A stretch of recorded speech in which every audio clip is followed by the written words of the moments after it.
Very warm welcome back to the channel. Air Canada's new aircraft are being delayed. Alaska Airlines has a very exciting future, and some aircraft are grounded. One I'll begin with, after much speculation, Alaska Airlines finally confirming its plans to launch European services from Seattle in 2026. Following earlier reporting this year, the CEO confirmed to the Seattle Times that non-stop routes to European cities will launch in the next 12 months.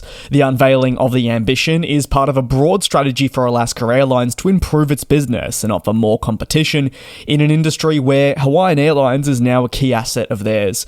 For the group, the commencement of flyings towards Europe is significant, considering that neither carrier has presence flying this far east. The birth of this type of operation definitely signifies the very clear intent that is there to capitalize on demand. After Hawaiian Airlines and Alaska Airlines closed their deal to merge, which was worth billions, the latter has experienced tremendous growth, and Hawaiian can leverage its wide bodies to enhance connectivity for the broader Alaska Airlines group. While some believe that the merger spells the end of Hawaiian Airlines' ability to be a global hub, Alaska Airlines thinks it can actually leverage its West Coast presence paired with Hawaii to further benefit this part of the world and attract more prospective customers. As for European services, that's still not really been confirmed in terms of the list of destinations which are being targeted. However, what we do know is the carrier has publicly stated its intention to fly towards 12 non-stop global routes with long-haul aircraft by 2030. Depending on when Alaska Airlines chooses to commence long-haul flying to Europe in 2026,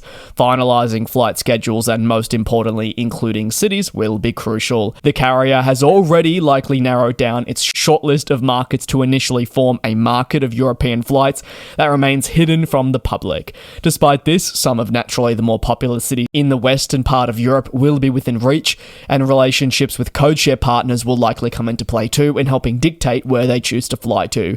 The 787s which are being delivered to Hawaiian Airlines come equipped with fantastic range and capacity capabilities, nothing like any of the aircraft that Alaska Airlines' mainline division does have, for all those are your single-aisle jets. The Dreamliners will play a pretty big role in making all of this happen. Many airlines have leveraged the Dreamliner to evolve their route network, and now a similar thing will occur for the Alaska Airlines group. A change is already beginning, with flights, for example, to South Korea and Japan to be operational by the end of this year, but the airline very simply does not want to stop there and believes that there is not just much more global expansion that can be achieved, but more global expansion that is required of them.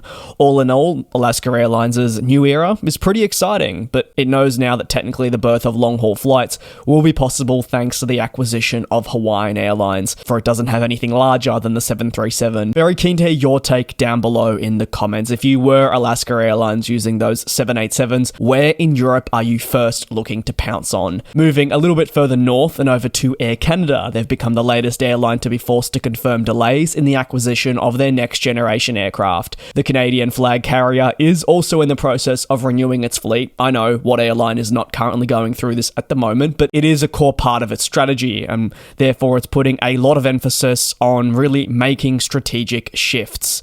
As a result, they expect to take delivery of, well, multiple new aircraft types to elevate their single-aisle and wide-body fleet. Notably, the airline is excited about the prospects of taking on the Boeing 787-10 and the next-generation Airbus A321XLR.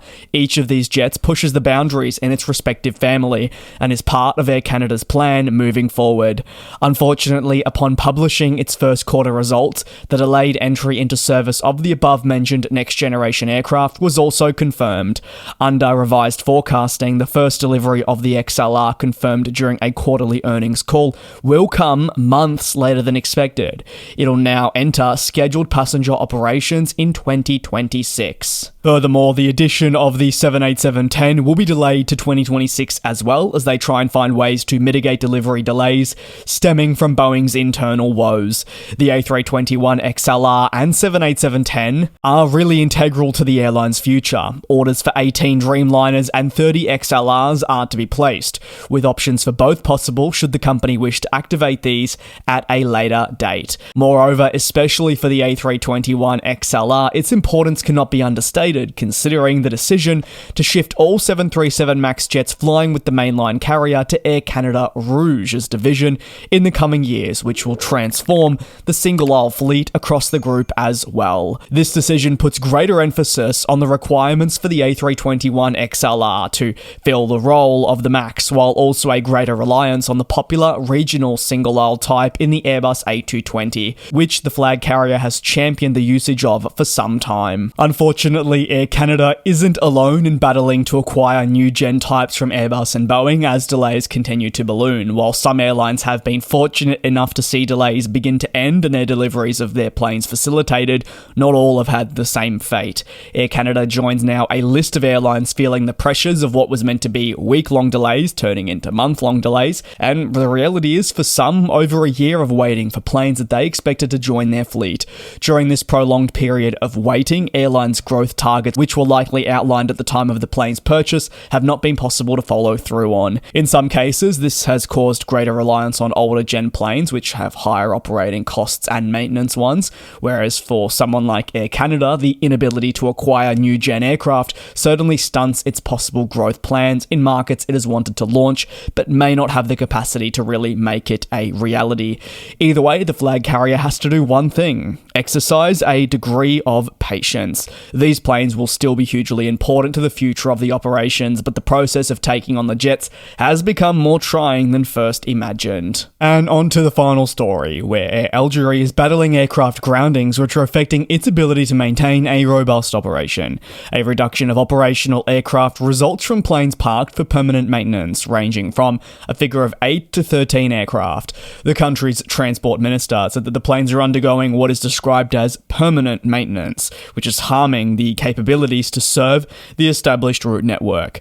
For Air Algérie, the problems stretch beyond getting these planes in the air to connect to connectivity to specific markets they require. With aircraft parked, well, people lack options, especially in locations where passengers' opportunities to travel remain very much limited. To try and find ways to mitigate the groundings, a new domestic airline is set to be established to try and learn from the mistakes with the aforementioned company. This new carrier has been touted as one launching for some time, and leasing aircraft has become a real key way for all of this to help. One of the main fleet types on the ground is the Airbus A330. This is absolutely key to the airline's operation. At the time of recording, just 5 planes were operational of a total of 8, and considering the A330-200 is the airline's only wide-body aircraft offering, it presents a key part of how they're even able to achieve any kind of long-haul connectivity or any true capacity into high-demand markets. So as a result, with these planes parked, the company's ability to offer services is limited, and internal frustrations are certainly felt.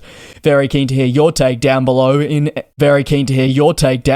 on any of the topics covered in today's industry recap. Thank you very much for your support here on the channel. Take care, do be safe, and I'll see you same place, same time tomorrow for your latest industry recap.